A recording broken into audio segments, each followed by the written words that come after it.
କୁକୁଡ଼ା ଶିଳ୍ପ ପିପିଲି ଅଞ୍ଚଳରେ ସ୍ପେସିଫିକାଲି ହଉଛି ଗୋଟେ ହବ୍। ଚିକେନ ପ୍ରଡକ୍ସନରେ ପିପିଲି ଅଞ୍ଚଳ ସମଗ୍ର ଏସିଆ ମହାଦେଶରେ ଆପଣ ଗୁଗୁଲ ସର୍ଚ୍ଚ କରି ଦେଖିବେ, ଏ ହଉଛି ଗୋଟେ ହବ୍। ତାକୁ ପିପିଲିକୁ ଗୋଟେ ଚିକେନ ପ୍ରଡକ୍ସନ ଡିଷ୍ଟ୍ରିକ୍ଟ ଭାବରେ ନିଆଯାଇଛି, ଯୋଉଠି ପ୍ରାୟ 1,500 ରୁ ଉର୍ଦ୍ଧ୍ୱ ବିଲୋ 4,000 ଆଭବ 4,000 ଫାର୍ମର୍ସ ଅଛନ୍ତି ଏବଂ ପ୍ରାୟ ପ୍ରତି ମାସରେ 1.5 ଲକ୍ଷରୁ 2 ଲକ୍ଷ ଚିକ୍ସ ପ୍ଲେସମେଣ୍ଟ ହୁଅନ୍ତି। ଏଠି ବର୍ତ୍ତମାନ ଗୋଟେ ଅଜଣା ଭାଇରସ ଆସି ପହଞ୍ଚିଛି, ଅଜଣା ଭୂତାଣୁ ଜନିତ ରୋଗ ପହଞ୍ଚିଛି, ଯାହା ଦ୍ୱାରା କି ଫାର୍ମରେ ସମସ୍ତ କୁକୁଡ଼ା ମରିଯାଉଛନ୍ତି। 200, 300, 500, 800 ପର୍ଯ୍ୟନ୍ତ କୁକୁଡ଼ା ମରିଯାଉଛନ୍ତି। 25 ଦିନଠୁ ଆରମ୍ଭ ହଉଛି ଏବଂ 40 ଦିନ ପର୍ଯ୍ୟନ୍ତ ଯାଉନାହିଁ, ଲିଫ୍ଟିଂ ପର୍ଯ୍ୟନ୍ତ କୁକୁଡ଼ା ଯାଉନାହାନ୍ତି, ସବୁ ମରିଯାଉଛନ୍ତି। ବିଭାଗୀୟ ଅଧିକାରୀ ମାନେ ତତ୍ପରତା ପ୍ରକାଶ କରୁଛନ୍ତି, ଏବେ ବୁଲିବା ଆରମ୍ଭ କରିଛନ୍ତି।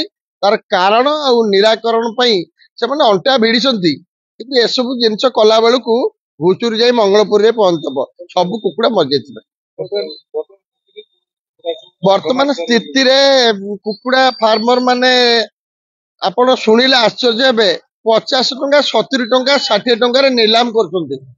ଆସ ହରେକ ମାଲ ହେଇଯାଇଛି ତ ବର୍ତ୍ତମାନ ଚିକେନ, ଆଉ କଣ ଖାସି ମାଂସକୁ ଟପିବ ଆଉ କିଛି ଦିନ ପରେ ମାର୍କେଟରେ ଚିକେନ ମିଳିବ ନାହିଁ। କିନ୍ତୁ ଆମର ଗୋଟେ ଡିମାଣ୍ଡ ରହୁଛି, ଯେହେତୁ ନୂଆ ସରକାର ଆସିଛି, ଆମର ମାନ୍ୟବର ମୁଖ୍ୟମନ୍ତ୍ରୀ ମୋହନ ଚରଣ ମାଝୀ, ଆମ ପିପିଲି ଅଞ୍ଚଳର ନବନିର୍ବାଚିତ ବିଧାୟକ, ଯୁବ ବିଧାୟକ ଶ୍ରୀଯୁକ୍ତ ଆଶ୍ରିତ ପଟ୍ଟନାୟକ, ଆମର ଏମପି ଶ୍ରୀଯୁକ୍ତ ଡକ୍ଟର ସମ୍ବିତ ପାତ୍ର, ଆମେ ସମସ୍ତଙ୍କ ପାଖରେ ନିବେଦନ କରୁଛୁ, ଦାବି ବି କରୁଛୁ, କୁକୁଡ଼ା ଚାଷୀ ମାନଙ୍କୁ ଅଦିନିଆ ମେଘ, ବନ୍ୟା, ବାତ୍ୟା, ମରୁଡି ବେଳେ ଯେମିତି ଚାଷୀ ମାନଙ୍କୁ ସରକାରୀ ସହାୟତା ଦିଆଯାଏ, କୁକୁଡ଼ା ଚାଷୀ ମାନଙ୍କୁ ଫନି ବେଳେ ଯେମିତି ରାଜ୍ୟ ସରକାର ଦେଇଥିଲେ ସହାୟତା, ସେମିତି କ୍ଷତିଗ୍ରସ୍ତ ଚାଷୀଙ୍କୁ ବିଭାଗ ଜରିଆରେ ଚିହ୍ନଟ କରାଯାଉ ଏବଂ ଚିହ୍ନଟ କ୍ଷତିଗ୍ରସ୍ତ ଚାଷୀ ମାନଙ୍କୁ ସରକାର ସହାୟତା ପାଇଁ ଆମେ ଦାବି କରୁଛୁ, ନିବେଦନ ବି କରୁଛୁ। ନହେଲେ କୁକୁଡ଼ା ଚାଷ, କୁକୁଡ଼ା ଶିଳ୍ପ ପୁନରୁଦ୍ଧାର ହେଇପାରିବ ନାହିଁ। ଚାଷୀ ବର୍ତ୍ତମାନ ତଳିତଳାନ୍ତ ହେଇଗଲେ ଏଇ ଭାଇରସ ଜନିତ ରୋଗ ଯୋଗୁଁ।